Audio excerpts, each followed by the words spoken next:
me take it. Hello, everybody. Hello. Blessings. Good morning, good afternoon, good evening. I'm the host, the one and only Mr. LP Stephen Sykes of Enliven Global Media. And we are here based in the Richmond, Virginia area, but we also cover the world. So I thank you so very much for all of you joining us. And in addition, depending on where you are on the East Coast, that you are dry. We've been having a crazy time with the weather and rain, but hey, global warming, we got to be careful. We got to do what we need to do to be safe. Today, I'm honored because we have the wonderful and queen, Miss Donna Charles. And it's an honor to have her here because right now, tonight, we have to step into a conversation that challenges our comfort zones, redefine our loyalties, invites bold, independent thinking. We are living in a very peculiar moment in life where voices of the people are often drowned out by the noise of political division and status quo agendas. But here's the truth: if you're not required to choose between the same two parties that have failed to fully serve us, tonight is about opening that door of possibilities. We're joined by independent candidate for governor, Ms. Donna Charles, and we're not here to play it safe. We're asking the tough questions. We're diving deep. We're going to be exploring what it truly means to be an outside the machine candidate and why it's important for you to be involved in the process and why now is the time to listen to your mind and keep it wide open. If you're tired of being taken for granted, if you believe integrity is more important than party lines, and if you want leadership that puts people first, not just politics, tonight is your night. So buckle up. Please ask questions in the chat throughout. We're going to get to as many as we can. Take notes, and most of all, just be present. So be unafraid, be present, and also be informed. Because change doesn't come from silence. It never does. It never has, never will. It comes from courageous and intelligent conversations. So today, welcome, Miss Donna Charles. How are you today? I'm fine, thank you, and thank you so much for having me. I appreciate you and things. How you been enjoying the weather and things as they've been crazy? Well, I mean, yes, it's July in the Washington D.C. metro area here in Arlington, so it's swampy like it's normally in July here. So nothing new. Lots of rain, lots of thunder, lots of lightning. Understand. Well, I'm going to get into this because we got a lot of questions that were submitted earlier and previously, and I want to go ahead and address it for those who may or may not know. Why are you running as an independent rather than aligning yourself with a major party? Even there's other parties outside Democrat and Republican, but why are you running as an independent, and what message do you believe that it sends to voters? Sure. Well, running as an independent to me means that I can focus squarely on the issues that Virginians care about, that I don't have to align myself with a party paradigm that has failed, not just the people of Virginia, but the people of the United States of America. To become abundantly clear that both parties have lost their way. There was once a time where party politics did not necessarily mean that all policy came to a standstill. But unfortunately, in the modern era, party politics has become more of a blood sport, more entertainment than it is actually solving policy issues that directly affect people. On the contrary, the party politics system, as we know it now, has created more problems for people than it has solved in recent memory. And with the exception of major pieces of legislation like ACA, passed by former President Barack Obama, and even COVID relief in recent years, we have not seen major legislation that is meant to touch people's lives in a positive way. And that's one of the reasons I'm running for governor of Virginia as an independent. My goal is to ensure that I come to Richmond with solutions and not party allegiances that come before the people of Virginia. Amen. I appreciate that. It pulls at the heartstrings hearing somebody that actually cares and is well thought out regarding their views and giving us an option. So I thank you. What separates your candidacy from a vanity campaign? Can you prove that this campaign is more than just symbolic? Absolutely. I mean, I'm doing the hard work every day, and it's definitely more than symbolic because, as anybody knows, it's unfortunately very expensive to run for office in the United States of America, especially when you're running a statewide campaign. So, if this were a vanity campaign, then I'm on a fool's errand because it is at great expense to me personally to do something like this. On the contrary, my goal is to reach every voter and to earn every vote, and to do so in a way that demonstrates my desire to not just lead, but to serve the people of Virginia. And more importantly, what I think makes me stand out is that um, going back to the point that we talked about in terms of finances and funding, I'm the only candidate in this race that has pledged to focus on individual donors and reject corporate PAC money, corporations, the donations of special interest groups, dark money writ large. And that is because we have seen in unfortunate full force how dark money and special interest group money has polluted our political system.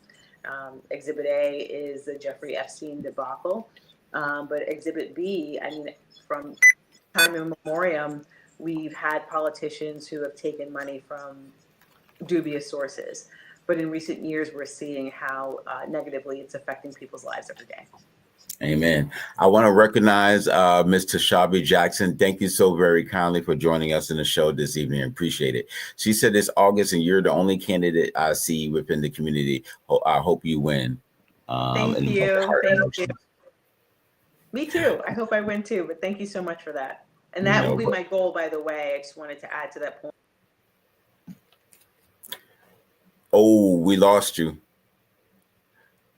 We lost your audio for a moment. I don't know what happened. Um, Strange here. Could you can you hear me, ma'am? Okay, let's go. If you get a moment, can you go out and come back in one more time? We lost signal. Let's see here.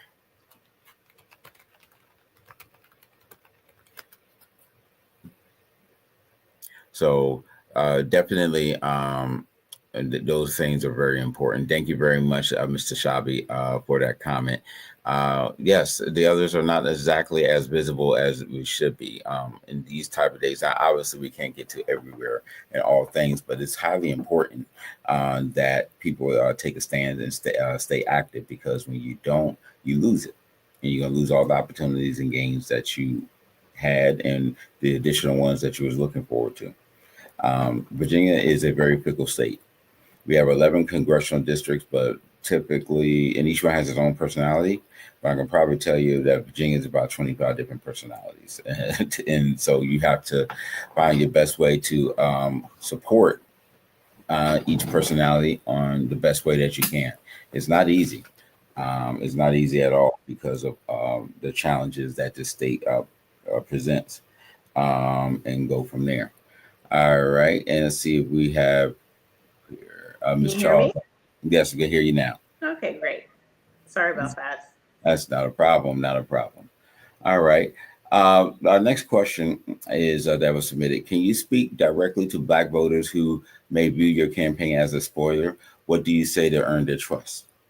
I think any voter who considers my candidacy a spoiler candidacy should, just maybe carefully reconsider the role that having open democracy, what that represents, what it represents for someone like me to be able to run for office within the bounds of the law, and what it means to provide people a real choice in November. The reason I'm running, aside from the important fact that Virginians deserve to have that real choice, is because at the end of the day, Virginians didn't have an opportunity to select the nominees for the respective parties. Okay. And if people are concerned that I represent a spoiler, I suspect that they would be just as concerned about the fact that these two candidates from the Democrat and Republican Party were essentially selected by someone other than them. they did not have a choice there either. And so I think we have an opportunity to send a message, a strong message, to the political leaders on both sides of the aisle, that Virginians are craving the democratic process in its truest form. And that includes having primaries and even considering opening the field to candidates who may not necessarily come with multi-million dollar backing of special interest groups and corporations. And so I would say just consider the fact that ultimately, when you go to the ballot box in November, you get to exercise your civic duty and responsibility, and nobody is forcing you to make a choice contrary to your beliefs and your values. Understood. Thank you. Um, you say you want to break partisan gridlock, but Yes. governors need to have legislation and legislative allies to help pass bills, which is can be very difficult at times. How will you build correlations with the General Assembly that's divided between Democrat and Republicans, who have little incentive to support you because you're not part of their party?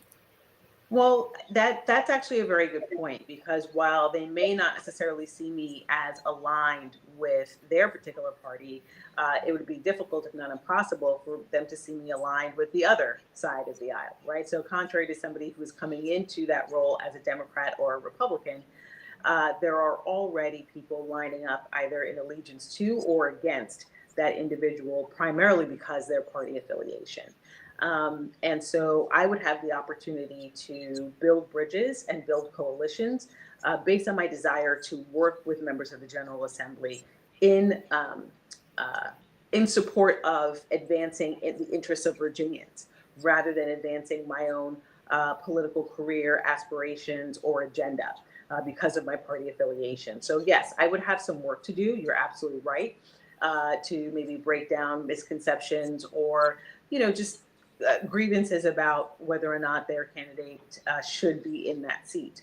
But ultimately, I do come with a clean slate, because I don't have to worry about the baggage that often comes with the party allegiances, especially in the modern era. Today, the situation has become so caustic. You only have to look across to Washington, D.C. to see the lack of decorum that's being exercised in the halls of Congress, just as a function of having a markup in committee or having a vote on the Senate floor or the House floor.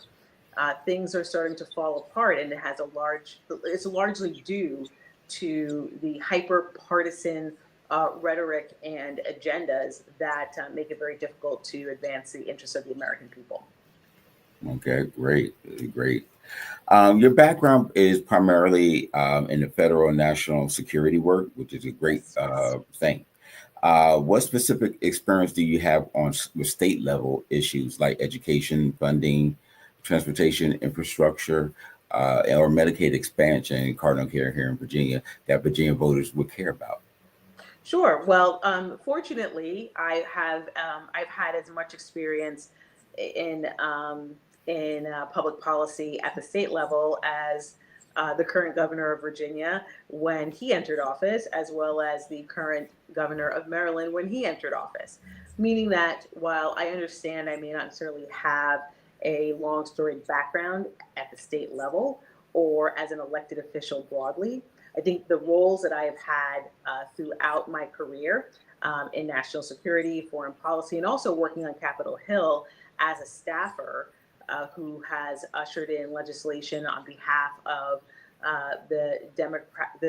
my Democratic representative, who was chairman of the committee at the time. I I understand that public policy largely has to do with building coalitions and bringing people together and making sure that constituents have buy-in in the process, but also working closely with members of the General Assembly and other stakeholders throughout the community. And fortunately, I've had that experience, and may not necessarily be in the fine details of cardinal care or the fine details of infrastructure development here in Virginia. But fortunately, I've had enough experience, again, being a military leader, military officer, as well as working in federal government to understand that public policy requires you to build very strong relationships and coalitions from day one. And that's something that I'd be open and willing to do. Okay. This might be a little bit of a similar question that came up, but that you never held an elected office or ran for a large organization before. Governing Virginia means managing a 60 billion, sometimes $70 billion budget and over 120,000 employees. What evidence can you point to that you can handle this level of executive responsibility? Sure. Well, again, I mean, coming from the federal government enterprise, while I may not necessarily have managed multi-billion-dollar budgets, I have been able to build coalitions and build groups, build teams that have been part of some of the most sensitive missions all over the world. On top of that, what is most important is that you realize when you come into a leadership role, especially one as important as chief executive of your state or your commonwealth, that you're not the smartest person in the room, that your job is to develop a team and a team of teams that represent some of the best and brightest people who are willing to do the hard work on behalf of the people of Virginia. So that means having a level of humility to understand what you don't know and when you don't know it, and who you should go to get the right answer. And so in this case, I see myself as more of a conduit for the people of Virginia to employ some of the best and brightest minds in everything from transportation to infrastructure to law enforcement and criminal justice to public policy and administration of important programs like cardinal care and Medicare. All right, appreciate it. You say that you support law and order and working with the law enforcement. Do you support qualified immunity for police officers, and how would you balance police accountability with public safety concerns? I think it's a really important question, and one that I think any chief executive, any chief law enforcement officer needs to be able to answer candidly. I do not believe that qualified immunity should be taken completely off the table. I do think that there is an important way that we can consider that law enforcement officers are handling some of the most dangerous and sensitive jobs in the Commonwealth.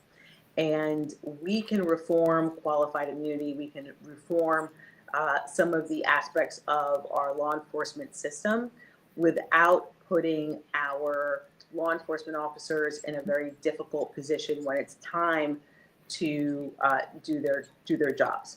Ultimately, I believe that law enforcement officers should be held accountable for not doing their job in the way that they're trained to do it, just like anybody else would be held accountable. That means that they should be held to the same standard as maybe a lawyer who is maybe found to be conducting their work in a way that is contrary to the oath that they took. Same thing with a doctor or anybody else. I believe that law enforcement officers should be held to a very high standard, and that maybe we should consider looking how other countries train their law enforcement officers as a professionals that they are as well, meaning that we consider maybe professionalizing the force in a way that expands the length of the, or extends, excuse me, the length of the training and expands the curriculum to ensure that they have all the tools and resources they need to understand people's rights, understand how to properly exercise the use of force, and do so in a way that is commensurate with the gravity of the work that they're doing. I appreciate it. Virginia faces a really tough, a lot of states, but Virginia is really tight on with a teacher shortage. You mentioned education, but give us specific numbers in terms of how would you increase teacher pay if you're able to, and exactly how would you fund it without raising taxes? Sure. Well, I will push back a little bit by saying that it'll be very difficult, if not, I would say presumptuous for anybody to answer that question with specific numbers, because as we all know, the way schools are funded here in Virginia and throughout the country is based on a number of variable factors to include property taxes. And so it would be difficult for me to tell you how much, by how much, a teacher's pay should be increased, primarily because you would have to carefully examine and do some forensic budget analysis to determine what the threshold is. But what I will say is that we do need to pay our teachers more, and we need to pay them in a way that reflects the important level, the important nature of their job and the important work that they do. They are guiding our children and making sure that they have the education and tools that they need to be successful and productive members of our society, of our communities. And so I believe that teacher pay, as it stands broadly, is not a reflection of that level of importance. The same goes with a lot of other members of our community, our first responders, our law enforcement officers. I think that we need to pay people in accordance with the value that they provide our community. When it comes to the second part of your question, I'm sorry, regarding teachers, I know. Like, how would you fund increasing teachers' pay without going up? Yes. So one of the things that I think is important to consider is that we have legislation that is recently passed that is going to exert significant downward pressure on state budgets across the country. And so I assess that we will have some serious work to do in looking at the various revenue streams to include some of the high net worth industries and individuals, and determine whether or not there is, we need to increase the threshold when it comes to bringing tax revenue in from certain industries that are going to see quite a boom actually in the next 3 to 5 years. One that comes to mind is the defense industry. We've had CEOs and COOs on the likes of CNBC and other channels talking about how excited they are for the record profits that they expect to make in the next 3 to 5 years. And everybody knows that Virginia is no stranger to the defense industry and has no shortage of those industries here. And so I think with a careful reconsideration and making sure everybody's paying their fair share, that we can look to some of those sources to ensure that our teachers, our law enforcement officers, our first responders, and even our social safety net broadly are shored up in a way that reflects the important role that they play in our communities. That's important. That is important. Would you say, you mentioned businesses. I've always felt that businesses that call their state home need to invest more into their schools, after school programs, trade and things, because I feel like if you burned it, if you don't have a problem burning the kids, they don't have any problem burning the community. Mm-hmm. And you see a lot of people, rightly or wrongly, depending on the scale that you're on, the children or young adults lash out in their local communities in a variety of different ways because they didn't get that support growing up. And now because they didn't get it, they don't feel like doing it for somebody else. They have not crossed that level of positivity in their heart. And it could be difficult, I won't lie, where, okay, you know what, it happened to me. I'm not going to let this be experienced to somebody else. Let me help the youth or the community, whatever it may be. They will hold that, they will hold the other person down, and the other people that did it wrong accountable, and just forget the whole community. Would you say that is more of a right or requirement for more corporate people to invest more? Like here in Richmond, we have 9 Fortune 500 companies, but still we don't have enough money for school lunch. We don't have enough money for basketball jerseys, equipment for schools, home ec classes, needing supplies, all these different things. But we sit and we're record profits every year. Would you say that these large organizations need to contribute more? I think everybody does. But yes, I would say that to those whom much is given, much should be expected, especially because a lot of the private sector here in Virginia enjoys one of the best business climates in the country. And until recently, Virginia was the best place to do business. Unfortunately, we lost that ranking under the current governor. I think we've fallen down to number 4. But generally speaking, we're one of the best places in the country to do business. And as such, we are seeing those record profits in many of the industries. Now, I will concede that recent analysis, looking at some of the budgetary pressures that Virginia is experiencing due to some pressure on the real estate market specifically, will require us to carefully reassess how that burden sharing is spread out amongst the various industries. But overall, I do believe that there should be a lot more investment in our local schools or our public education sector. And how we go about doing that will require us to, again, carefully assess the budget across the board and determine how that burden sharing is broken down. But yes, I do believe that we have an opportunity to replace a lot of the funding that's been lost and that is going to be lost as a function of One Big Beautiful Bill and many of the budgetary cutbacks that we're going to see over a period of years, thanks to the federal government's clawback of a lot of funding, from especially for our public schools. Exactly. Do you believe, a question that was texted to me, do you believe that people should, public funds go to charter schools? I believe in something called Smart School Choice, and I encourage everyone to go to donna4va.com to learn a little bit more about my position on Smart School Choice. And here's how I would explain it in a nutshell.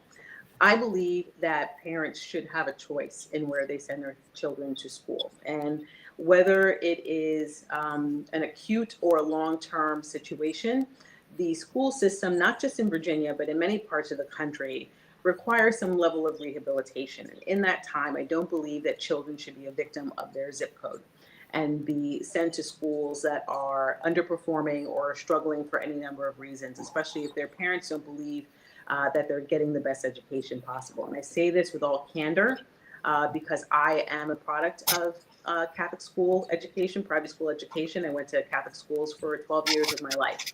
And so my parents did not have the benefit of obtaining a voucher or any sort of assistance to do that. They did that at great expense to themselves.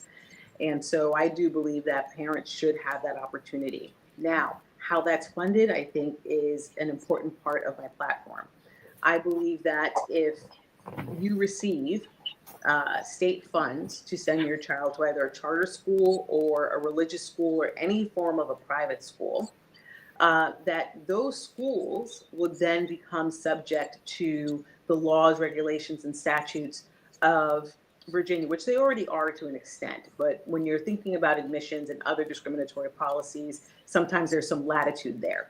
In this particular case, if you are getting state funds as a function of bringing children into your school as a private education institution, then you should then have to adhere to some of those very specific non-discriminatory statutes and guidelines that we and many other states have.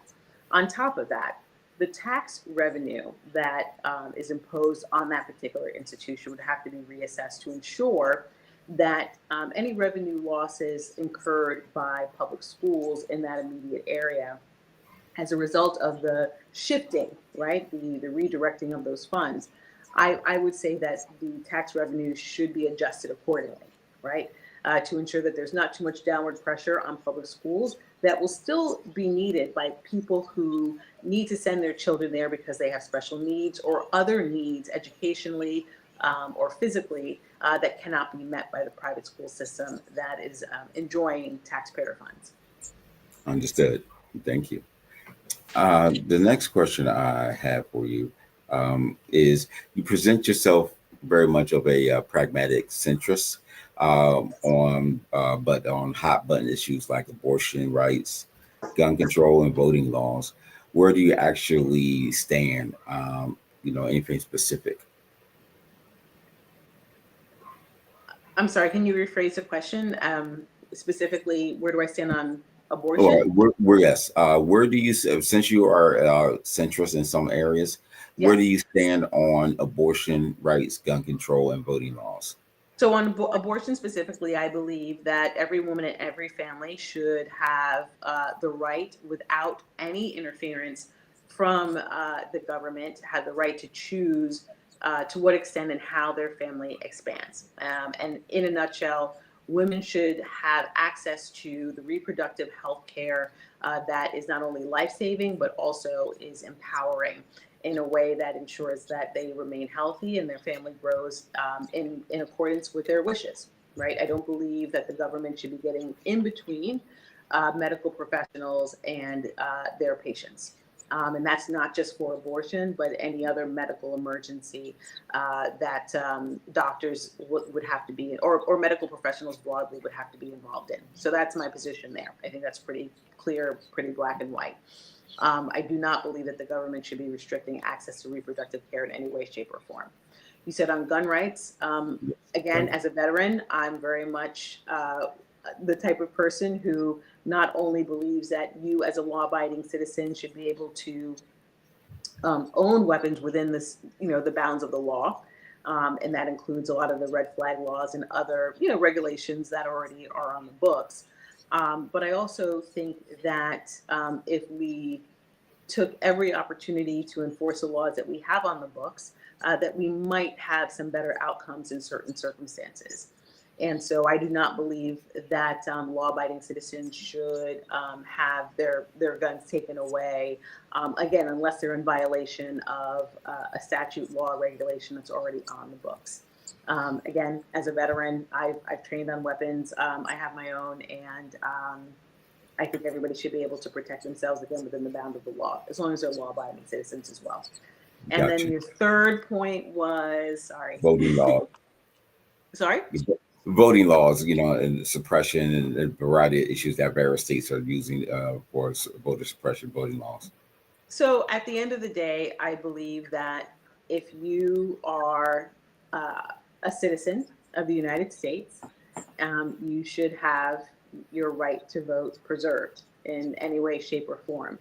And I believe that we need to do a much better job at ensuring those members of our community who may be having trouble with registering to vote just because of maybe onerous identification laws that make it maybe somewhat difficult for somebody who was born at a time or born in a circumstance that may not have allowed them to have something like a birth certificate, for instance. We need to take careful consideration that there are members of our community who have just as much of a right to vote and should not be hindered or impeded in any way, shape, or form.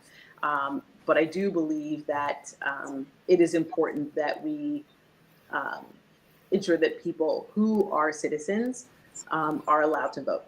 And that to me is pretty much a black and white issue as well. All right.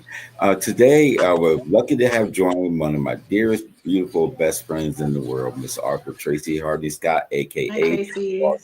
How are you doing today, Queen? Uh-oh. Can you hear me, Trace? I saw her pop up and then.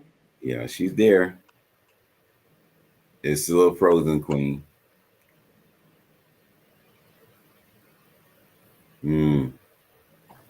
Don't know. We'll definitely get her back on. We apologize for the technical issue.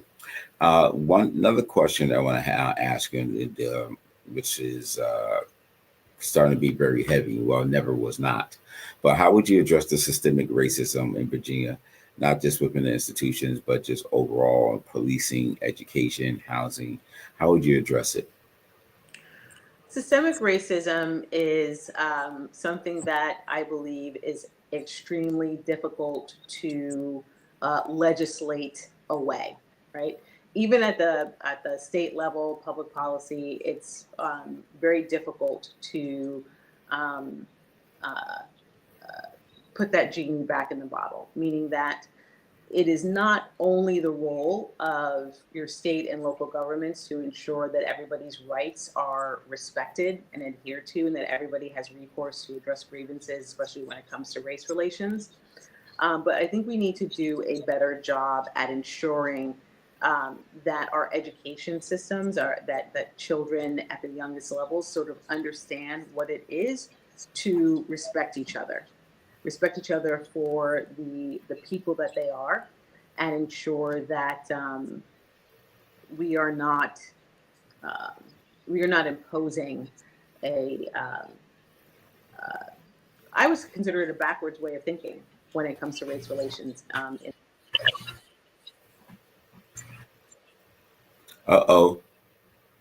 Miss Charles, we lost you. Oh, well, we lost you again. We apologize. I know. I'm sorry. We're working on it. You may have to go out and come back in for the moment. Not sure why. Okay. Um, well, Silk, are you there with us? Silk, we having all types of fun with technology today. It happens, everybody. When you're live, sometimes some things just not get straight, but we're making it work. Raw Silk, are you there? Uh, Lost both. Okay.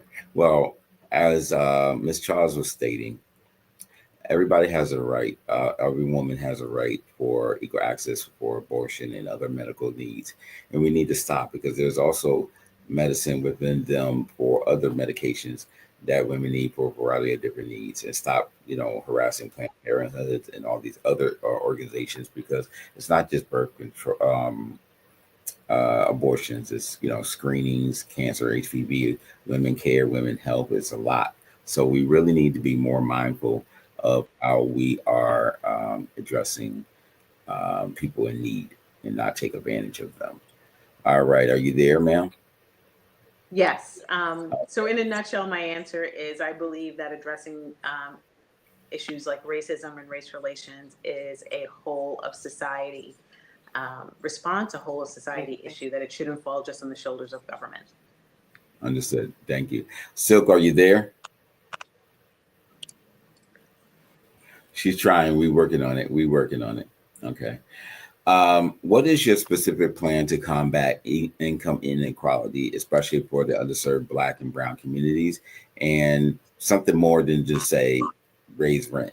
Because obviously, I mean, not wages. Virginia just said we go up to 1277 for whatever reason, and it's supposed to be celebrated, but we all know that's not going to help anybody. So, how would you fix that? Well, I think this is not.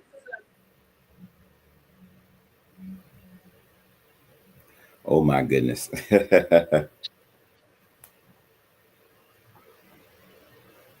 We apologize. I don't know what's going on. Um, if you happen to have, let me see here, Silk. I'm here now. I Okay, find good. when I cut on my camera, um, the audio is kind of like messed up, but I don't know what's going on. I don't know. You don't have enough speed for what the device that you. Whatever. Shut up. It is true. I'm telling you, I know everybody you want to knows. give me this whole IT lecture right now. But like if you want, you got to pay to play. You can't just do, Look, I checked in to say hi to Donna, not to be lectured by you. we're trying. And then Miss Donna is having some technical issues on her end as Oh, well. So okay. Okay. we're Does she going. not So have enough speed? no, she has an app. She has a Mac. Oh, okay. You're such a hater. Can you hear us? Oh man, she cannot hear us at all. But she looks beautiful. I'll be sure to tell her that she does look beautiful. Um, let's see here what we can do. Is that calling ocean? Uh, yes, there is. There is that. Um, let's see. Because it was working fine a minute ago, and then all of a sudden it just started going crazy.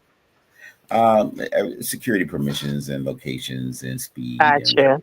there might be storming in that area. I think what I've seen in some cases has been storming a little bit, so that's been presenting a challenge. But first, before we, how have things been going with you from the business standpoint, Queen? Okay, we will make it work, everybody. Um, let's see, she is back. Are you there, Queen? I'm here. Okay.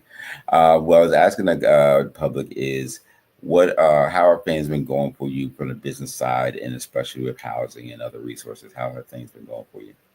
It's just absolutely terrible. The amount of misinformation and fear.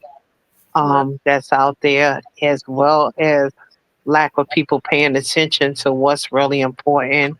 I know that you seen my post the other day when I said, why do our people always have to be entertained or fed in order to pay attention to the things that's important? Like, who started that crap? Just like, it gets so frustrating at times. Like, we tried to talk people through the last election to tell them what was going to happen, to show them in basic black and white what was going to happen, and they still didn't believe. And it's crazy because we're not even in the middle of this thing yet, and there's still people who go, oh no, this is not going to happen, and they can't do this, and they can't. This is the administration of, we're going to do what we want to do. Exactly. Miss Charles, are you there with us? yes, and I can hear you both loud and clear. Hi, Okay. beautiful. How you Hi, doing? Tracy. How are you? I'm fine, thank you. I'm so glad you could join. We've been having Oh some yeah, issues. absolutely. I was glad that I was able to get on. I didn't come on camera because I'm not even gonna lie to you. The sciatic nerve is acting up, Oh and no. I didn't want people to go, well, why is she laying down No, talking? yeah, the pain, I know that's a real thing too. That is a real thing. Absolutely. Make Absolutely. sure you heal up. I'm so glad you're Absolutely. I appreciate it. But yeah, Mr. LP, so it's like all I can equate it to is the scene from School Days when Lawrence Fishburne ran out at the end and just kept yelling, "Wake up, wake up." I feel like that sometimes. It's just like, people, what's it going to take for you to wake up? I mean, I'm sure that you and Miss Charles talked about some of the things, but just like the scary part right now of our kids getting ready to return back to school, and you don't even know what that looks like, what's been streamlined, free lunch programs for children, you know what I'm saying, needed school supplies. I mean, as it is for people who have school age children, and I only know this because of, my grandchildren, but like, we spend a good part of the school year funding school supplies anyway, right? Like, they get a whole shopping list of stuff that they need to even, for class or whatever. And then here in the Richmond area, this is what's so crazy, right? So they went to this mandatory clear book bag policy. But when you go in the stores, you don't see no clear book bags. They still got all of the cartoon book mm, bags, right? And you see kids like, oh, I want this one, but they can't use them. And those things have no durability. They only last a couple of months and then they crack up or they look like crap. And you don't want your children carrying them. So I'm really going to be paying attention to the cost burden on, parents, for the school year, especially in this area with everything that's going on. mm. Miss Charles, your thoughts on this? Absolutely. I mean, Tracy raises a really good point about just the overall cost of living, the cost of, of having a family, not just here in Virginia, but in the United States, and tariffs and a lot of the fiscal policy coming out of Washington is not helping any of that. And I just saw a banner come up today now that there's this broad announcement of raising tariffs almost across the board to 35%. And so when you think about what the costs are going to be for sending kids to school and making sure that they are, fed and clothed properly, but also making sure that broadly small businesses, medium-sized businesses as well, can weather the storm that's coming.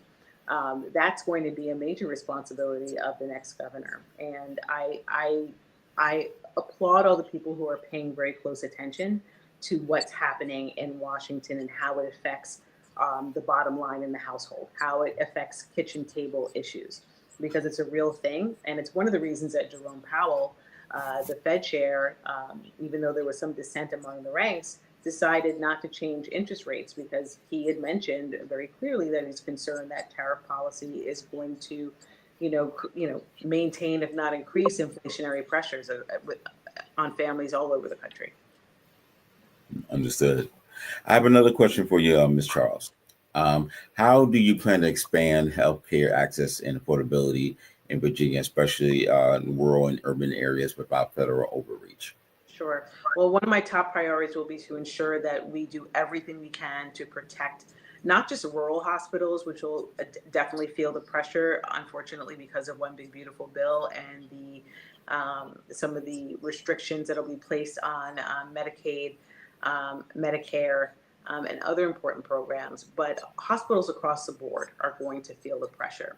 When it comes to expanding access to healthcare, I think we need to implement a bolder and new vision. And the reason I say that is because we are going to see, if we're not already seeing it now, the effect of widespread unemployment, increasing unemployment across various sectors, that will make us really question whether or not having healthcare that is tied to employment is the best idea.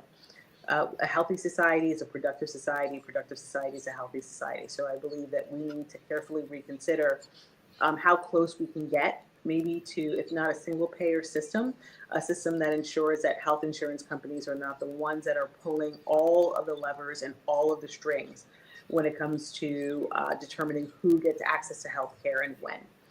We need to carefully reconsider how that's administered at the state level, and ensuring that we bring in a community of navigators and other leaders who can help those who will otherwise be thrown off who will be thrown off the rolls, especially for Medicaid, bringing navigators in to help people who will have to deal with the administrative hurdles that this administration is placing on them. So what does that mean? I think in practice, it means ensuring that we leverage some of the expertise coming out of the federal government, especially departments like Health and Human Services and the like. Bring some of those professionals in to help create a network of networks, ensuring that people who will need that administrative assistance to stay on the rolls, they have that support. And we'll have to do that at the community level as well as the local and the state level. So that's one of the plans that I have in place to ensure that we don't kick off thousands of people, tens of thousands of people who are otherwise be eligible to receive health care through programs like Cardinal Care. Okay. How do you, this is, and I'm going to steal one of Tracy's questions, Tracy. So if I phrase it wrong, that would beat me down. You're obviously well-educated, talented. You know what you're doing. You have the passion. You not only walk the walk, you can talk the talk. You believe it, and you grew up with it, and obviously grateful for it. But what does that say? What do you say to the person walking down the street who's got barely 2 nickels in a lane, that someone's panhandling at a gas station or on the street, who has no hope?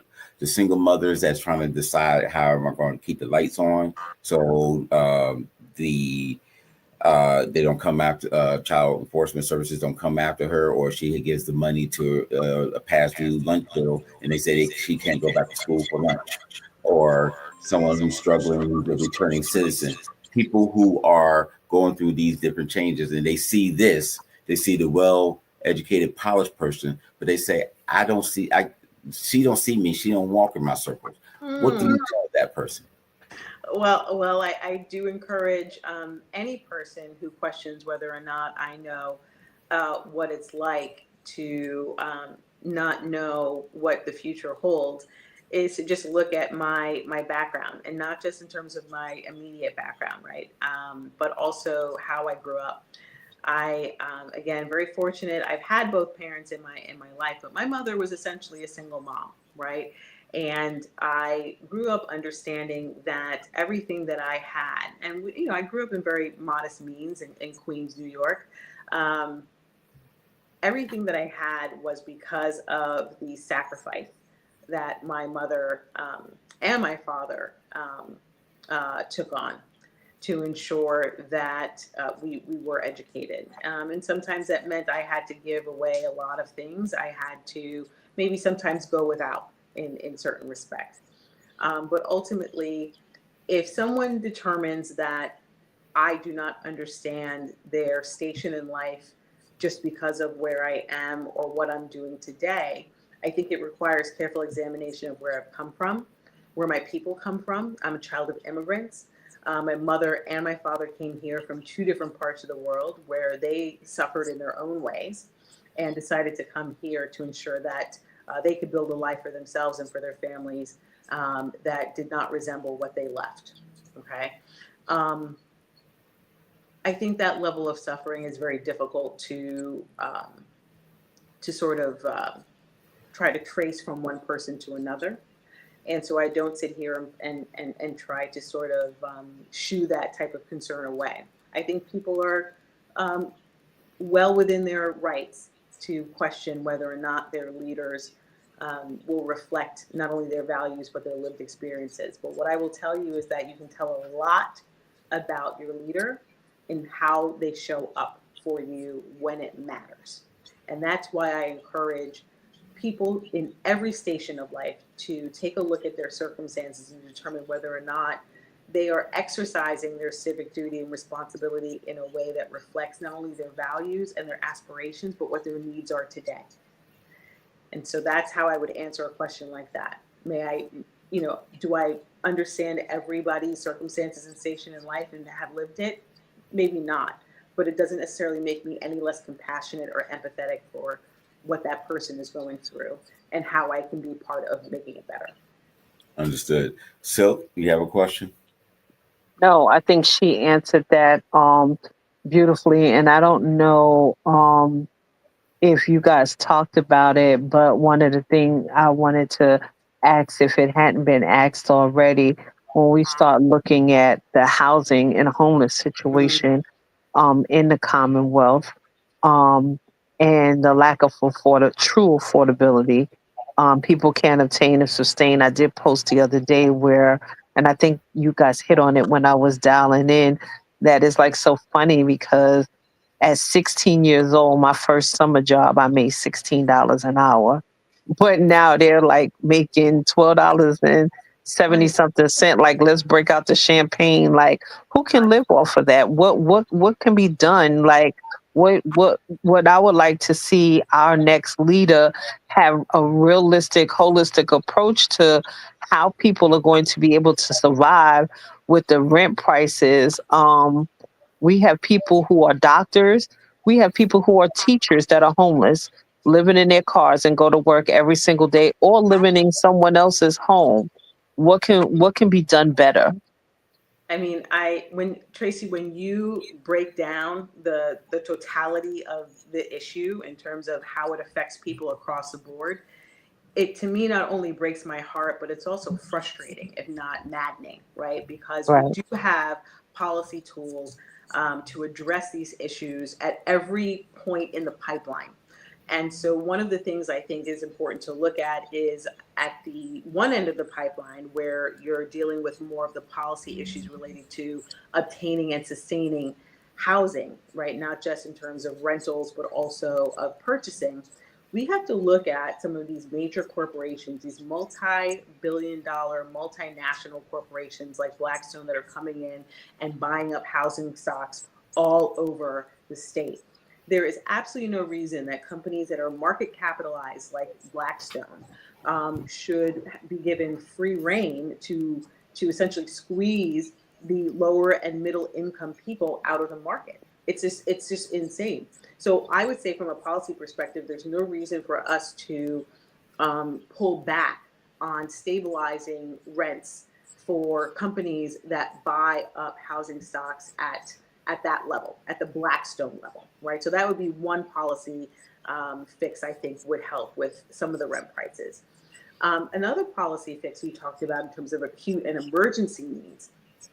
Again, there's absolutely no reason for us to have a homelessness crisis when you think about how much is available in terms of infrastructure, in terms of housing, in terms of buildings that have been either abandoned or in poor or disrepair. We have to think very creatively and quickly in terms of addressing some of those issues when it comes to immediate shelter, when it comes to long-term housing, housing first principle versus trying to treat people in medical institutions. I think we need to stabilize those who may have mental health issues and challenges, helping them with that level of stability, getting them into housing first, and then working with them through various counselors, social workers, to ensure that that stabilization occurs across the board, not just with housing, but also employment, medical care, and broader healthcare needs. So those are some of the major issues that I think that we can address, and not only the state level, but also working closely with local and community leaders to ensure that those policies translate across the board. And going back to making sure that we're compassionate, reassessing whether or not we're supposed to be using things like temperature to determine whether or not somebody is eligible for acute or emergency housing. Because that doesn't really make a lot of sense to me, especially given Exactly. what we're dealing with and what we're going to be dealing with coming down the pike. So, Absolutely. Thank you for that, because that key piece right there was very important to mention. I don't think that um our current administration has been boots on the ground enough to actually see what's happening across the Commonwealth in that area. And then in certain areas, you have your own mini little skid rows popping up um, in places that you would not even believe encampments are popping up. I know that in Richmond, there is no walk up shelter, there is no shelter for families. In order to families to be housed, they have to separate. There's no shelter that takes children unless they go through one of the, rapid rehousing type of situation. But there's no walk up shelter for them, and even the dignity of it, of having to rush from work to get online to hope to get a cot for the night is just crazy to me. And with all of these things coming out of DC right now, the cutbacks on the benefits and things of that nature, what is that going to look like? And then we need someone that's in office that only are not compassionate, but not align themselves with what's coming out of DC and some of the crazy things that's happening. So I appreciate that. no, I appreciate that, Tracy, and it's absolutely wild. And I think that if everybody considered the fact that this is ultimately a public health issue, at the end of the day, yes, you apply compassion and empathy and all of the important things that help us look at each other as human beings. But at the end of the day, this is a public health issue that eventually ends up affecting everybody if you don't act. And so I would, as a leader, make sure that I impart, especially upon those people who are the wealthiest among us, who too much has been given, to help them understand that this missing middle issue and a lot of this like not in my backyard issue will come to not just your backyard but your front yard. If we Absolutely. don't, we don't dress it, it's going to come to you whether you like it or not. So let's try to get it on the front end so that you're not dealing with them on the back end. Question for you, ma'am. Few. Yes. Have you voted or spoke out against a policy or issue, but then later on you feel that you had to make a change because you felt differently either through research or experience? Could you name a situation of that nature? Hmm. That's a really good one where I've changed in my perspective on a hot button issue. It doesn't have to be a hot button; it could be any issue. I would say that I've been generally consistent. I mean, even on something like immigration, where I think that's probably one of the more controversial issues, I have always been a staunch supporter of national security. And I do believe that we need to control our borders just like any other country will do reasonably. Because it absolutely makes sense that we need to know who's coming into the country and whether or not those individuals mean well or mean us harm. That said, while I wouldn't necessarily say that I've shifted significantly, I do believe that we need to carefully reassess where we are on this immigration issue. And again, I've never really aligned myself with where this administration is on an issue like immigration. I do believe that our law enforcement professionals should be empowered to enforce the law.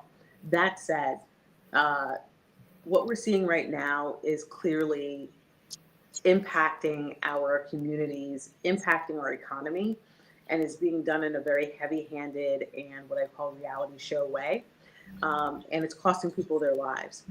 And so while I can't necessarily point to any particular issue where I've seen sort of a major or even a minor shift that has changed the way I voted in the past, I would say on an issue like immigration, we need to think very carefully and strategically about what this current situation that we're in represents for our food supplies, for our economy writ large, and for our human rights and our civil rights. And that's something that I think I could leave you with as a response in general, that I believe that there's a right way to do everything and a wrong way to do everything. I don't even know that I could say that you mean well when you're going out there and pulling American citizens out of their workplaces and putting them in detention centers, not realizing that they're American citizens. Like, that's absolutely unconscionable and unacceptable. Understood. Tell us a little bit about yourself that we don't know. We have the information here. You tell us who you are, what you are. We got the website, but tell us a little bit about yourself. What is your favorite artist? Type of music? What's your favorite food? Your hair? Favorite outfit? What's your favorite TV show? And what was the last movie you saw? Tell us a little bit about yourself. Oh, wow. The last movie I saw actually was Sinners. I don't know if anybody has seen that movie, but with Michael B. Jordan, it was phenomenal. And the messaging in that movie was really, really artfully and very well done. And for anybody who hasn't seen it, I highly recommend it I because, have not seen that movie ooh, yet. Tracy, Oh my gosh, I forgot gotta about go. that, Tracy. You didn't see I that yet. haven't seen I'll Sinners go and with I you to see haven't it seen again. Straw yet. I haven't seen what? Straw with Taraji that everybody's talking about. Oh I Uh, have no. not seen either one of them. Well, I'm going to. I haven't seen the one with Taraji P. Henson yet. But if you want to go see Sinners, I will go see it again. That's how good it was. Okay. Okay. I will. So I, Look, I'll make sure you get to see both videos, both yeah, movies. Things. group They're on the outing, platform. group outing. What's your favorite TV show? Ooh, oh, you know what I saw? Well, I can't say it's like. First of all, it's it came out recently, and I thought it was so good. It's called The Agency, and don't laugh at me just because of my background is in the intelligence community. It is good. But it was so good. They did a really, Let me really get out good this chair, job. So man. I apologize, but I really, really like that show. I highly recommend it because it wasn't one of those over the top spy movies, and it was artfully done in a way that replicates a lot of the issues that operations officers have to face in the field. There was definitely some liberties they took with it, but yeah, I enjoyed it. Um, Favorite singer? Favorite type of music? oh my, wow. So I have a very eclectic taste in music, but one thing I will tell you, and I think I was talking to Tracy about this, is that I love everything from alternative and old. I like old school hip hop. Don't get me. I will not listen to any of this new stuff. I like old school hip hop, like 80s, 90s, and it has to be East Coast Uh, because, being from Queens, this is how I am. But yeah, I do have a very eclectic musical ear, everything from alternative to, I do love some opera. I do love some classical music. I was trained on piano. I took piano lessons for a very long time, dance lessons as well. So I love all kinds of music. I like folk music. I like it all. Yeah. So yeah, I don't know that there's a genre that I particularly hate, but this new rap, I can't do it. I'm sorry. what was your favorite memory as a child that's helped mold you who you are today? Oh wow. I told you I'd Girl bring it. Scouts. Girl Scouts. Selling cookies, selling those cookies like a cookie selling machine. I loved almost every experience I've had in Girl Scouts that my mom would let me have. Because I wasn't allowed to go camping and I wasn't allowed to do horseback riding, but I was allowed to do everything else. And I learned a lot about myself and what I'm capable of doing if I put my mind to it. And I also think it helped instill in me at an early age, a level of patriotism that comes from the public service that you are required to do as a Girl Scout. So we would go to nursing homes and we would take walks with some of the elderly residents, and we would do arts and crafts with them. We would also like help them out with their pets and things like that. And it's also sometimes helping them get around as we got older in our Girl Scout journey. So yeah, I really enjoyed it, and I really wish every child had an opportunity to experience the Scouts in some way. Understood. What would you say to another? There's a lot of women who have trouble, both men and women, but you see it a lot, unfortunately, because of the various programs taken out of the schools over the years in terms of future business, various debate teams, all these other things that help young men and women learn how to speak and communicate. And we have a large amount of the millennial and the next generations afterwards that struggle with these things. And to a young woman that's like, I don't want to take pictures. I'm out because I got to. I don't want to talk. I don't want to do this. And they just so antisocial. They're not introvert, but they just Mhm. antisocial. What can you tell that young woman to say, you know what? We got to step in there. As from a woman's perspective and as an African American woman, what would you say? Sure, I would say that your voice um, and how you use your voice can sometimes be one of the most powerful things you can to get yourself from one station to another. And if you have control over that, then you should exert that control and leverage it. So, a lot of times we're dealt circumstances in life that are beyond our control, things that we cannot affect. But how and when we communicate and how we choose to use our voices is one of the most important ways that we wield our power. And so I would encourage young men and women across the board, but especially in the African American community, um, in our BIPOC communities, that your voice and how you choose to use your voice is demonstrative of how you see yourself and where you see yourself going, and what role you want to have in society. Because the only person that can really silence you is you. And so I think having that opportunity to exercise and practice your modes of communication in a way that will sort of steer you in society um, is super important, because there's going to be a point at which we're going to be so overtaken by technology that having that soft skill set will be seen as a differentiating factor. It'll set you apart from other people by having that particular soft skill of communication. So I strongly recommend people take it very seriously and do everything they can to improve upon it. Mhm. I want to throw a monkey wrench at you, and you Sure. might be mad. What are some things in the past, what they call skeletons, that happened to you that, say you get elected, and we hope that you do. But let's say you get elected and an issue comes up, financial, legal, personal, whatever. What is it something that you would say to the voters, or would you just feel comfortable in disclosing that comes up and be transparent? We've always seen other officials, especially the last few governors, things popped up that they tried to bury it. And when it came up, they did everything they could to dance around it, but not address it. If they would have addressed it, boom, it went away. But they made it worse than what it was. As they say, the cover up is worse than the lie. So, is there anything Well, that you could share? well, you said it perfectly well. If there's something, and I can't think of anything. I mean, again, I have lived my life. While I may not have been a public official, I have had almost every corner of my personal life run through with a fine tooth comb by the federal government for over 20 years. So if there's a problem, then they're going to have to own up to it too. Because they knew about it as well. But ultimately, I think that you hit the nail on the head. If something were to come at you, either it's a hollow accusation or something that may be embarrassing, at the end of the day, first of all, you got to own up to it, because, like you said, the tangled web we weave, right? But also, I think that we, as a society, have gotten to a point now where we're starting to normalize a lot of wacky things. And I'm not saying that we need to be the morality police in any way, shape, or form.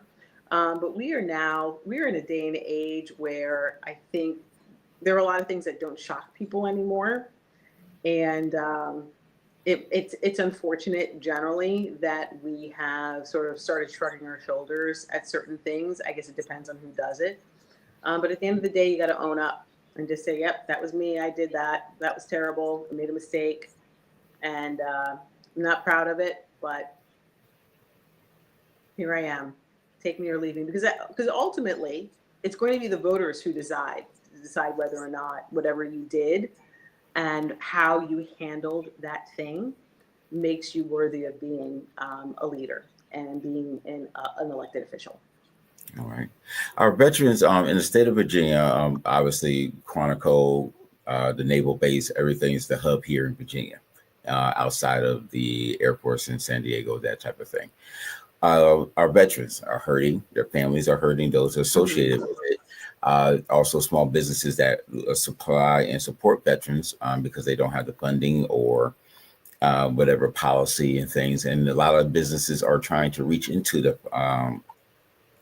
world of contracting with the federal government to assist and aid veterans, but so much red tape. So the process is overly complex and unnecessary, regardless. And they've made it to a point where those who are already in the system before the changes are just passed along, where new people, new ideas, new innovation is there. But not only to serve the veterans having a hard time getting access. During COVID, one of the things that was really, really hard is they just everybody got mailed tablets. Okay, so now you're asking a bunch of them. I have my issues with seniors not understanding technology, but those who are in their 70s and 80s and 90s, you can't just hand them a tablet and tell them go. And can't answer questions. They barely ordering their prescriptions correctly in the mail to send to them with the punch out pills. And that's just the global side of it. There's so many more deep-seated issues. It's unbelievable with our military and our vets.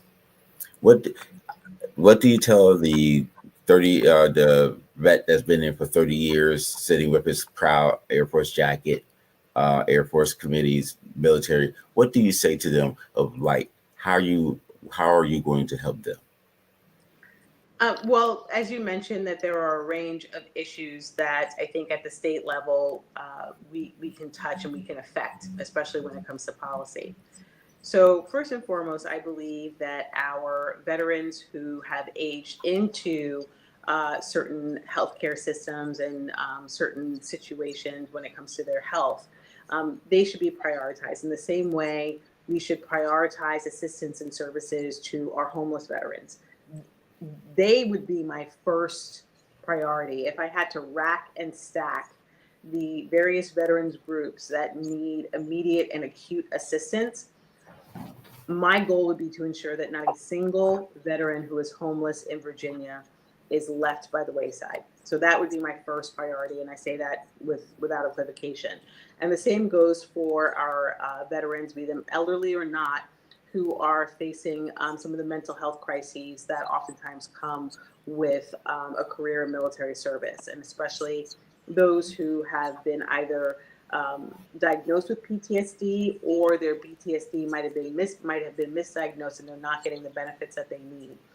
I think while a lot of times you're dealing with the Veterans Administration at the federal level to ensure that those benefits are properly administered, there are, again, programs at the state level that we can implement to ensure that our veterans have access to the health care and the resources that they need.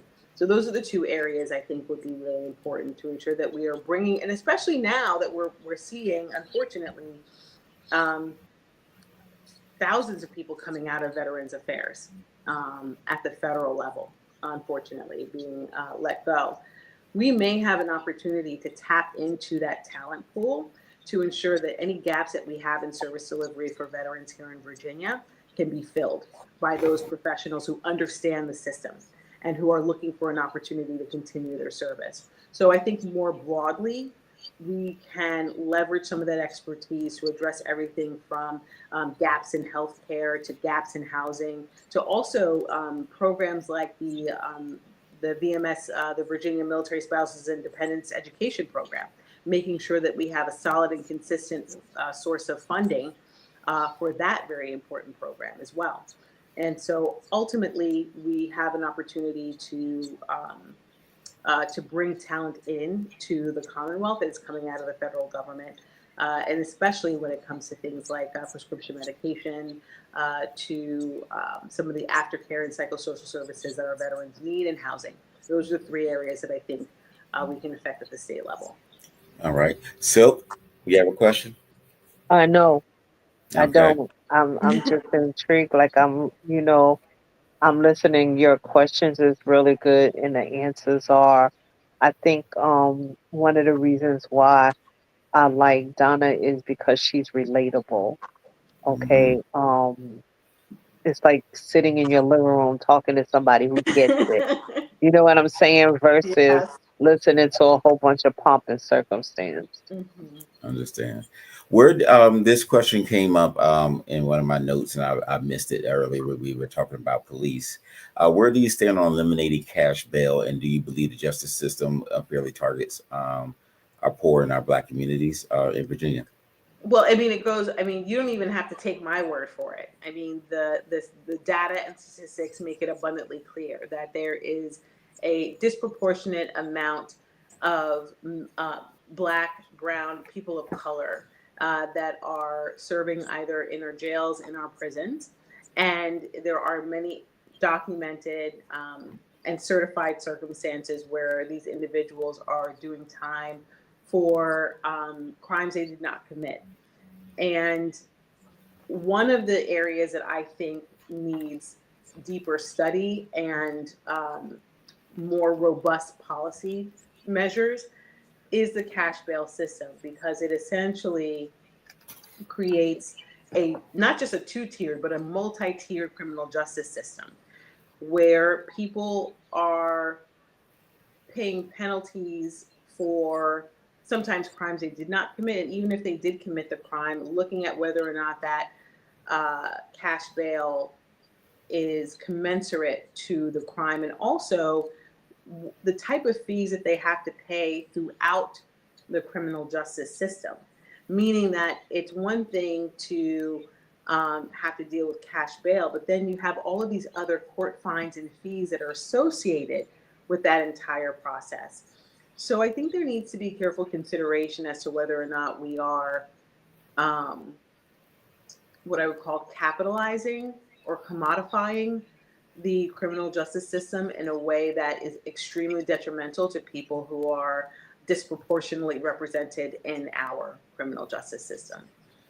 The Okay. elimination of cash bail, I think, requires, I think, a careful assessment of who like what kind of threat that person represents. So this across the board cash bail system, I think, is problematic for maybe what you would consider to be your lower level crimes.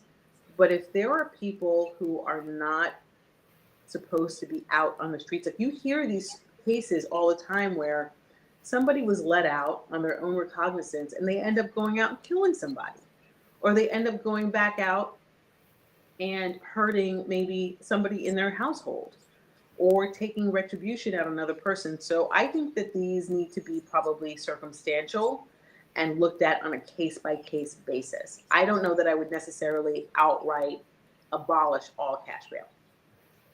Okay. Here's a subject that we've talked a Did I lot. answer that correctly? I don't know. Like, what are your what are your thoughts on that? Because I'm not a big fan of going across the board. I do think that there are some people who don't need to be out on the street. No, I do believe, I think there's just due to the lack of supportive services in a variety of areas.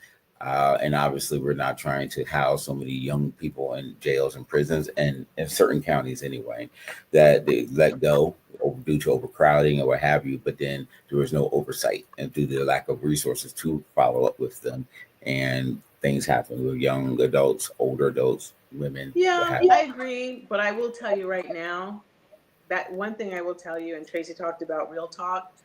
There are things going on where some of these kids are out here doing things, terrorizing people, making it difficult for people to live their lives. I'm not saying that's all kids, but we have to do something to ensure that children are held accountable And I'm not talking about children like, I'm not talking about babies and toddlers. I'm talking about you have these kids, 15, 16, 17 years old out there acting up. And there are people who are getting hurt, people in our community that are being hurt. And so I'm not I'm not a huge fan of just sort of turning the other cheek on that, or looking the other direction. I think we need to have a comprehensive approach to ensuring that if a child ends up in the criminal justice system because of something he or she did incorrectly or did wrong, there needs to be a level of accountability, and that we need to also determine whether or not we should be talking to the parents and guardians as well about what happened, why it happened, and how we address it. And it's not just in our communities of color. I'm talking about across the board. You have kids of all stripes going out there acting wild and crazy with their cars, doing these street takeovers and things like that. Oh, absolutely not. Mm-mm. Understood. One of the things we didn't get want to get into that I don't want to be remiss about is energy. And one topic that is not talked about heavily much is the Mountain Valley Pipeline. And I'm not sure if you are familiar with it, but I want to explain it to the public so they understand what's going on. With the Mountain Valley Pipeline, it's going to really affect how we do environmental justice, corporate influence, and the rights of indigenous people in some of the areas. It's a natural gas pipeline designed to run 303 miles from northern West Virginia and all the way down to southern Virginia. It's supposed to transport fracked natural gas, which is, breaking the land and all the other stuff that goes along with it, from the Marcellus and Utica fields out in West Virginia, all the way down to provide energy resources to Southeast and also Southwest Virginia. Is developed by the Mountain Valley Pipeline, joint venture several large energy companies, including Equin's Midstream Corporation, Next Era Energy, Dominion, of course, and what have you. Now, the issue with it, and some will say, okay, well, we need more gas, which we have 1,000 other ways to provide energy. But the pipeline cuts through national forests, mountains, rivers, and wetlands, threatening delicate ecosystems. Keep in mind that if something catches fire in that area, and as dense and heavy as the Shenandoah Valley is and the Appalachian Mountains are, we could be causing something more tragedy than California and Nevada. The construction has caused several amounts of sedimentation in the water sources, Water, yeah. erosion landscapes in the Appalachian areas, and also sets back Virginia's goal to reduce its greenhouse emissions. What do you think about this? Well, the easy answer for me on this is that we have VCEA for a reason, and the anybody who considers whether the establishment of these gas plants and pipelines comports with VCEA should probably take another look. Okay, that's my first response. Easy, that we need to ensure that the infrastructure development that's being done, especially when it comes to these pipelines, comports with VCEA. If it doesn't, then it doesn't, right? That's one thing. The second thing I would implore people to consider is whether or not we should be expanding some of these carbon emitting projects at the expense of our environment and our health.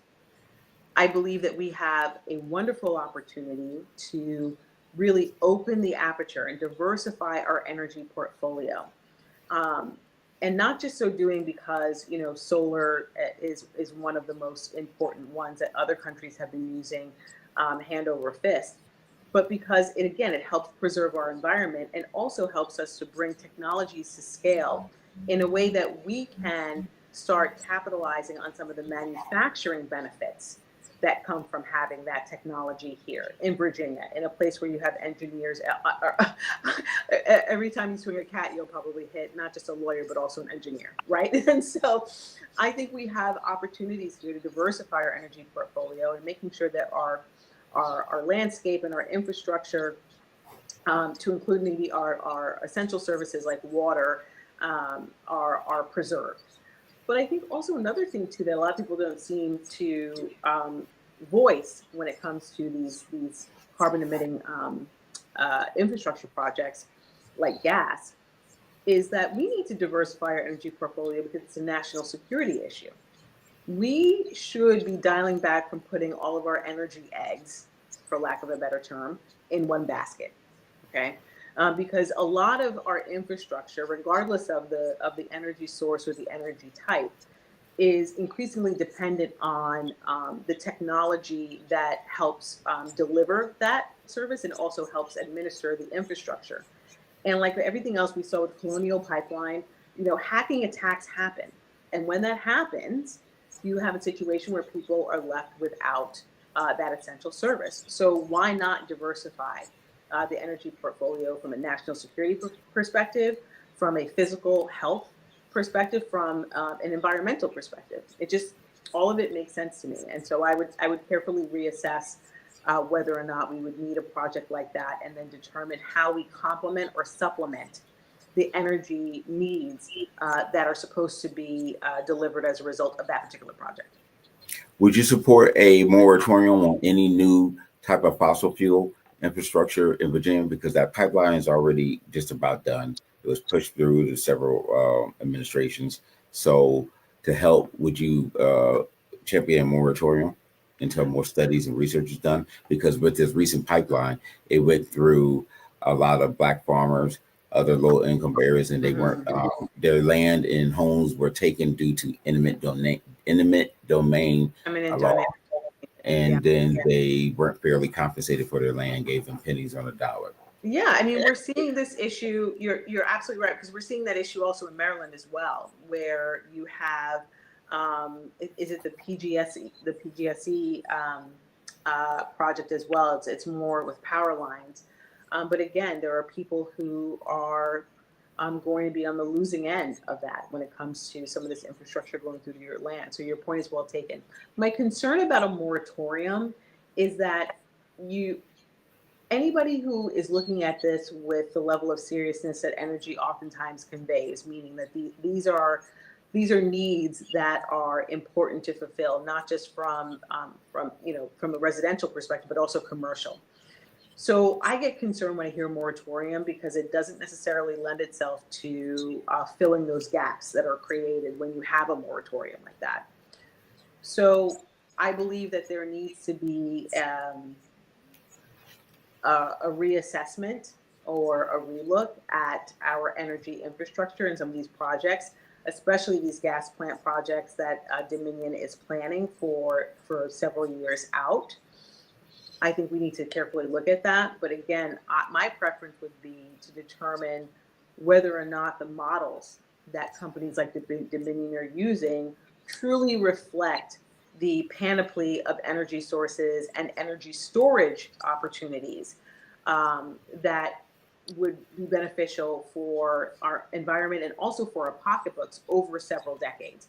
That's what I'd want to look at. So if there would be a moratorium, it would be long enough so that we could really look at the numbers and the models that Dominion and other companies, such companies, are using to assess whether or not a gas plant is actually needed in an area that oftentimes has already been targeted.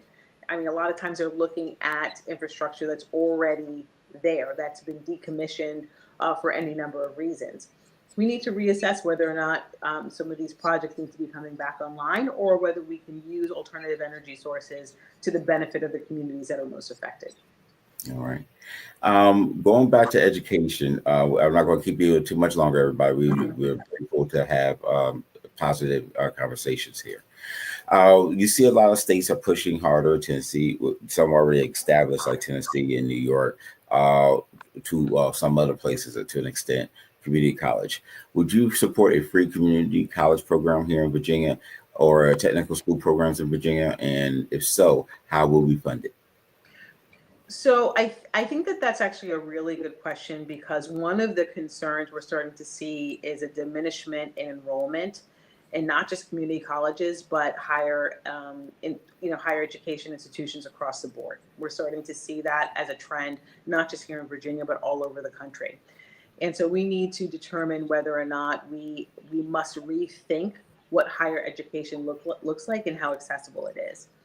Whether or not it's free, it really, again, I go back to my tried and true response, which is it depends, because we would have to look at how that would be paid for. If you're looking at doing it out of purely state funds, then we would probably have to have a really honest conversation about how we would fund that, given some of the downward pressure we're going to face on a whole host of social safety net programs because of One Big Beautiful Act, right? I think we have an opportunity to look at public-private partnerships, right? Public-private partnerships are a wonderful way to ensure that you get that revenue flowing in from what I call high net worth, high market cap or entities, organizations, and industries, and leverage those partnerships in a way to bring in expertise, bring in infrastructure, bring in some of the resources that would be necessary to complement some of that state funding that might not be there. And you mentioned something very important about the trades. The trades are, I would say, sort of in a renaissance right now. People are starting to realize how much we need them and how little of the professional help that we have. They're aging out. I'm sorry? I said many of the ones with the skilled trades, they aging out. Your average nerves on them are in their 60s now. Exactly. And so, but we're also seeing that there are younger generations, I would say maybe your, Gen Z or millennials, even some of your Gen Alpha, who are looking at the trades in a way that is commensurate with the advancement of technology across the board. So things like robotics, things like, HVAC and plumbing, but more so as they relate to our technology and our ICT infrastructure, right? So we have an opportunity to leverage public-private partnerships in a way that may be able to supplement and fill the gaps for funding that may not be available at the state level. And depending on how much would come in the door, maybe we could have free community college, but I am reticent to say that we can do that until we have a very clear and transparent assessment of where our budget is and what would be doable. I would love for us to be like other European countries where especially college is free, because I do think that there's a net benefit to our society and to our industries when you are opening the door to a large group of individuals to get that type of education that they're going to, pay back by being productive members of our society. I would love to see that. I just want to see the numbers and make sure that we're doing it in a responsible way. All right. My last question to you, and Silk, do you have any questions? No, I don't. I'm just loving the answers. And again, like I said, this to me was, me, housing is my passion. Once she answered that, she was good to go. Not a problem. Not a problem. If Ms. Charles, if you would win, what would be your top three budget priorities to be in your first 100 days, and where would that funding come from? So from a budgetary or fiscal perspective, my top priority would be raising the state minimum wage to a living wage. And that is not something I believe would require an excessive amount of resources at the state level. I'm hearing an echo, but I do believe that it's one of my top priorities. And that is because we are unfortunately going to be, again, feeling that downward pressure from cuts to programs across the board. And so anything that we can do, like raising the minimum wage to a livable wage for single people and for families, I think will be one important step out of many. The second thing I think we can look at is, again, our revenue streams and determining whether or not we need to do a readjustment of how we're doing our burden sharing and how we're cost sharing, especially among some of those high market cap industries. And that, again, is going to be a necessary exercise primarily because of One Big Beautiful Act. So that would be priority number 2. And the third one would be looking at ways that we can ensure that our young students, the students in our public school system, have access to breakfast and lunch in school.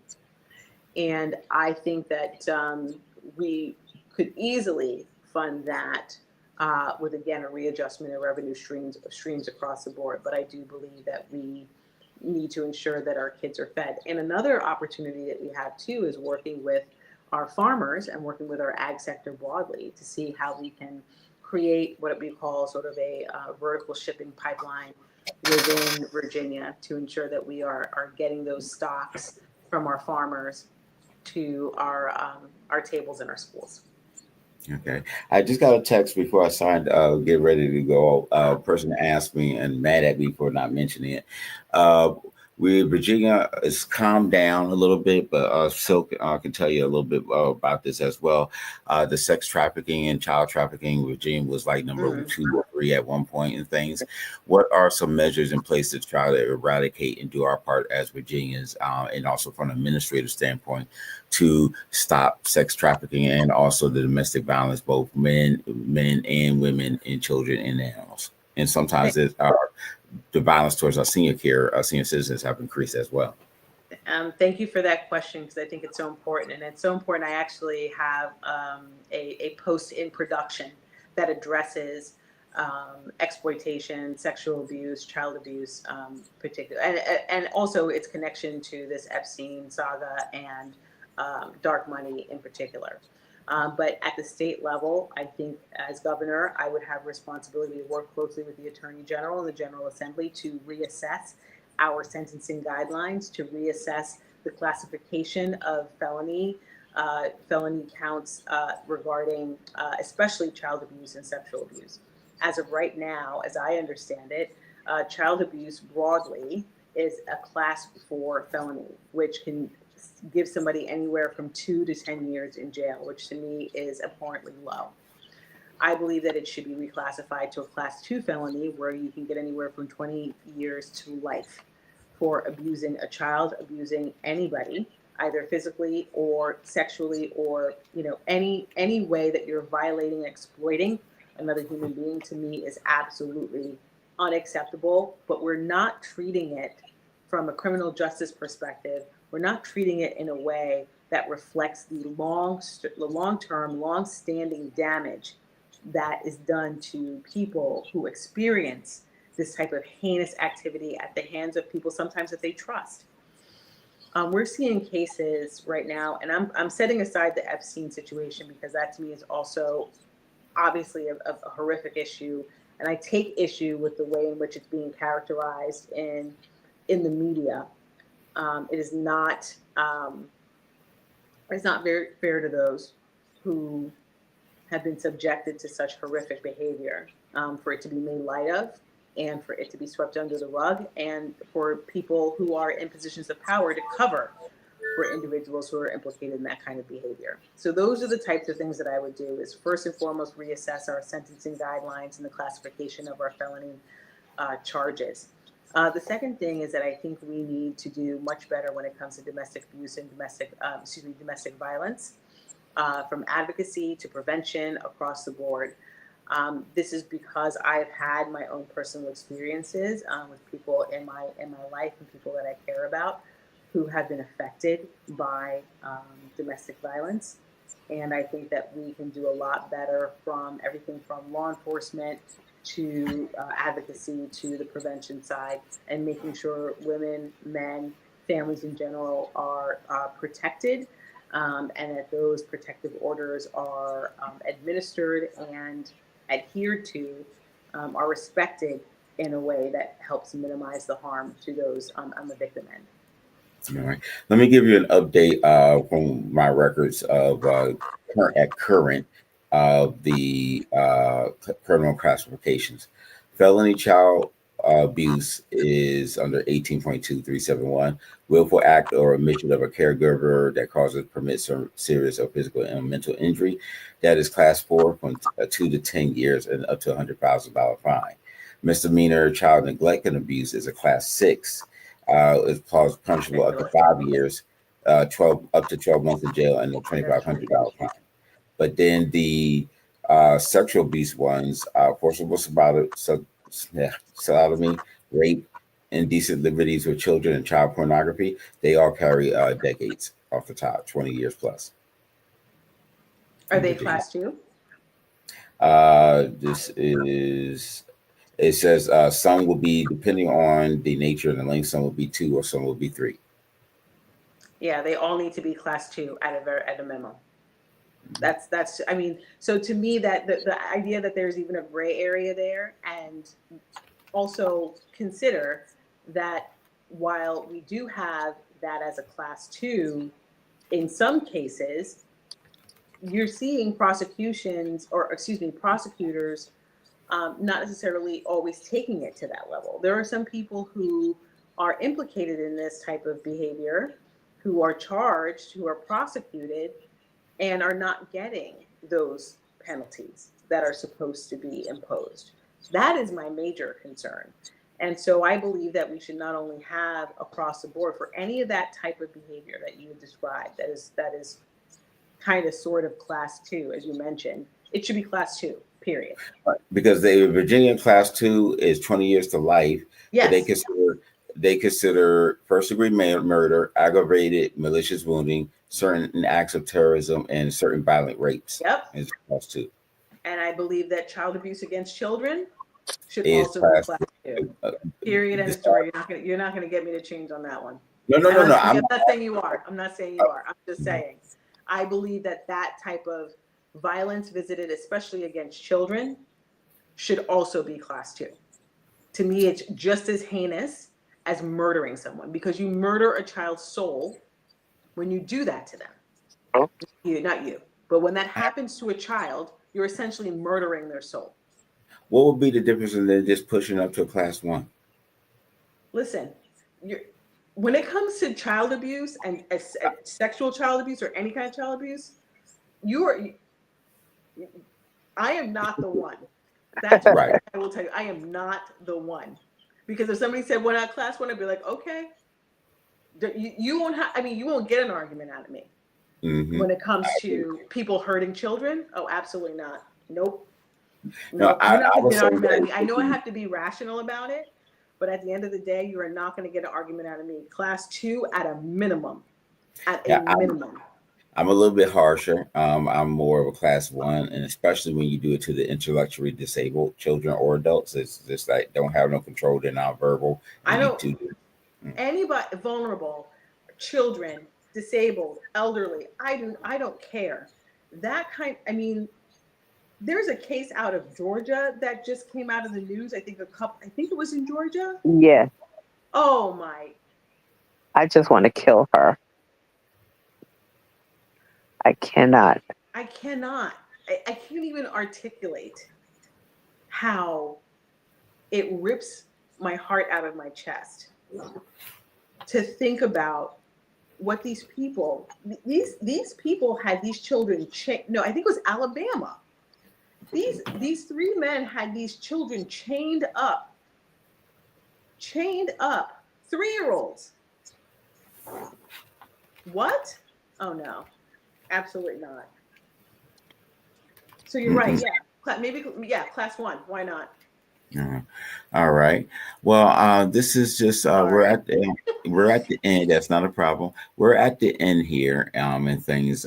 Before I go into final thoughts and things that we normally do, I always want to let the ladies go first. I'll try to be a gentleman and always act like one. Silk, your final thoughts. So my final thoughts is, Donna, thank you for your honesty. Thank you for, coming before us, or even the naysayers, to still share with us what your policies are, what your beliefs are, and how you feel, what you will be able to do to better the lives of Virginians. So that's my final thought. I appreciate that.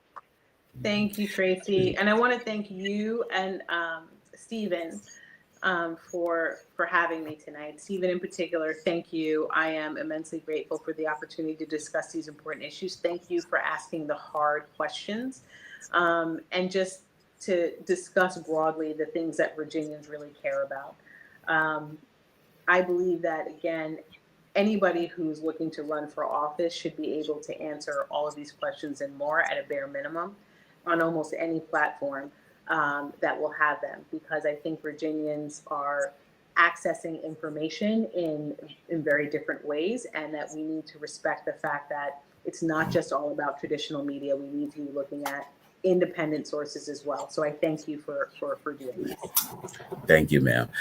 So the 55-year-old white male walks in the room, sits down, who happened to miss all of this show and things, and says, okay, the floor is yours, ma'am, and you have 3 minutes. Tell us why you're running and why should we vote for you. What are your concerns?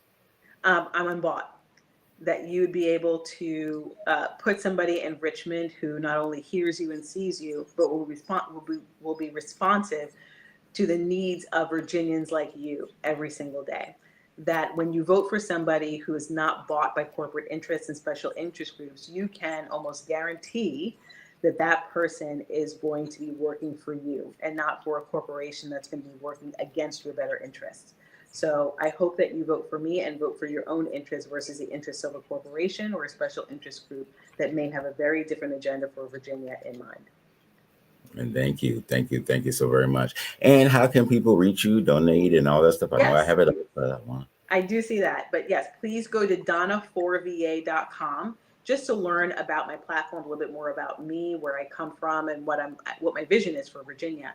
And you can go to donna4va.com/donate if you're interested in providing a small dollar donation, any donation to our campaign.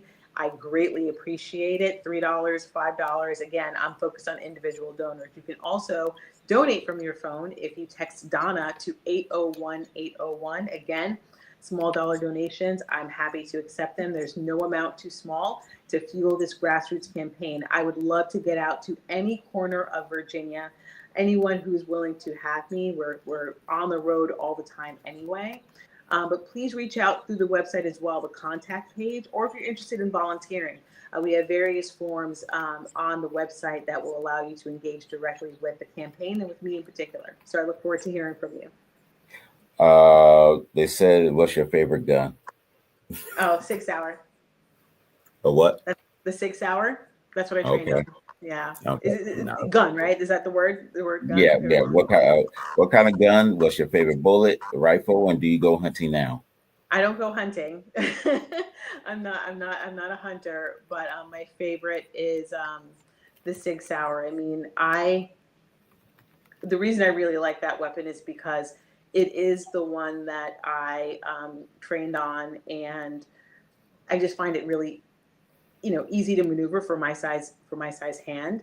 I had to qualify on M14s, M4, and that one was a little bit more long. So long arms in general, a little bit more difficult for me, just because of my my dominance is really off for my eyesight. So I am right eye dominant, but I'm a lefty when it comes to firing firing weapons. So I do have some difficulty. That's why I always like, my small arms, and my 6 Hours are nice and light, easy to maneuver, easy to switch out those magazines. Yeah. Not a problem. Thank you so much. Again, everybody, please go to our website, donna4va.com. You'll find a lot of great information to use and so forth. For us, if you're interested in sponsoring us, we have a few things coming up, such as the Richmond Jazz Festival. And more importantly, also, we have our annually, we used to do it twice a year, but now they only have one race this year in Richmond. And we possibly may go to other locales throughout the state. Throughout the region. But we always really need support. Your ad sponsorship and helps us really to the bone and to the core of what we really need to make this happen, and a special experience for all. Some of your proceeds will go to charity. We try to sponsor a family every year. The races are not expensive. And I ask people that if you can sacrifice a pack of cigarettes or whatever luxury items you may have, just so your parents, family, children, whomever, can experience something that can be transformative. There's a lot of people of color working in the fields. If you're into anything with STEM, education, what have you, is all there at the NASCAR fields. And it's not about the old school, good old boy network, whatever you want to call it. It's about exposing you to other things in the world, and you never know what it may lead to. I've been the blessings to be a part of the Scott family under Wendell Scott, first Black NASCAR driver and also winner. And they still run the Scott Foundation to this day, and honoring his legacy in terms of scholarships and other aspects, sponsoring drivers and so many things to continue to grow for so many people in the BIPOC community and within NASCAR. So please reach out to us. Go to our social media pages, our website. You can reach us, also sponsor us. You can go to patreon.com/Enliven Global Media, Cash at IMMRLP, same thing for Venmo, and then also Zelle, our email. If you have any questions, comments, concerns, you're more than welcome to reach out to us. We try to reach back out. We answer the questions. We respond. We don't hide nothing. Our title and our slogan is "We Tell the Truth," and that's what we do. Regarding my final thoughts, as I close today's episode, I want to take a moment to speak truthfully, honestly, and transparently about something that's deeply personal, because it's far too common in our communities. And I know I spoke on it before in times past, but I believe it's time to speak on it again. As a Black man currently battling prostate cancer and a myriad of other issues, I've experienced firsthand the disparities, the delays, and sometimes outwardly disregard towards men from too many of us in the healthcare system and within our own communities. I am a big advocate for breast cancer research and healing, remissions, anything positive for what women may go through. The HPV. I'm a man that's been fighting for women to get HPV checks and all these other things. And people look at you crazy, but why is it so comfortable for women to talk about both men and women, but men not so much of women? When these are, I'm not caring about what looks good or may sound creepy. I'm in a life-saving business, okay? Prevention. So if you can't get with that, that's a problem that you work, and that's really a you problem. But we are not seen, and sometimes we are not heard. I've been fortunate and blessed to have some really good doctors that check out a lot of different things. And me and Silk talk about this with medication all the time, that there's sometimes certain medicines are not meant for African American people or Asian people or certain cultures. And they're very particular about that and check my blood, my records to see how things, and we're not experimenting. It's taking the time. And I really appreciate that. But unfortunately, I am one of the extreme, I rare few to get that comparison to what the rest of the people get here in America, and much less the world maybe. This is more than a health crisis. It's a crisis of respect, dignity, and equity. We need to have real conversations about Black men who are treated in these medical spaces and also in our spaces in our communities, how our symptoms are dismissed and our concerns are downplayed, especially from your partner. How critical surgeries are delayed and sometimes due to lack of urgency, support, funding, but society has not made our lives a priority. And you see what's happening with the Medicaid cuts that these rural hospitals and other places now has to be stuck. You see where you have to drive 100 miles to go to the DMV to make a small change. You don't even have internet access in some areas. Still 32, 37%, somewhere around there only has access to high-speed internet. But we want to say country first. We want to say people first. There's still over almost 50% of people in this country do not have access to running water in their home, much less if they even have a home. Things like this is what's your problem? But I also believe in the power of community. I believe that we can come together and raise the funds, raise the awareness, and raise our voices, not just in ourselves, but for every brother and sister and our brother, cousins, nieces, uncles, fathers, grandfathers who are out there suffering in silence. So I'm calling on all of you. Let's build something bigger, better, and just warm coming from this podcast and any podcast or any show or any news item regarding prostate cancer, any form of cancer that men are going through, or any health issue for that matter. Let's start talking about real solutions.